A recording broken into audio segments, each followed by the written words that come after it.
Hi pet parents. நேற்று evening பார்த்தீங்கன்னா எங்கள் வீட்டில் எல்லா வண்டுகளும் சேர்ந்து விளையாடிட்டு இருந்து டாஃப்னி சேஷா சீரோ எல்லாம் எப்போவுமே சோஃபாயில் யாரு ஜாடி டாஃப்னி விளையாடுறது பழக்கம்தான்.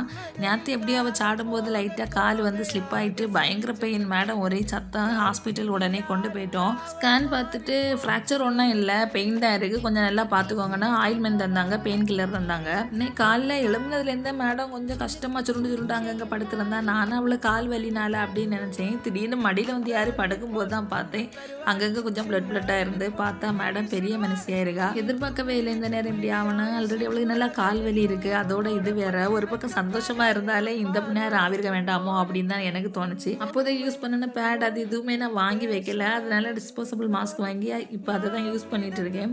நேரத்துக்கு சாப்பாடு விட்டா சாப்பிடுவா, எங்கே தூங்க வைக்கிறோமா அப்படியே படுத்துருப்பா. பாத்ரூம் போனால் சவுண்டு லைட்டாக தருவா, அதை வச்சு தான் அவளை நான் கூட்டிகிட்டு போகிறது. என்ன 24 மணி நேரமும் எங்கே போனாலும் பின்னாடி ஓடி ஓடி வந்துட்டே இருப்பா. ஆனால் இன்னைக்கு படத்தை படிக்கவே இருக்கா, அதை தான் ரொம்ப கஷ்டமாக இருக்குது.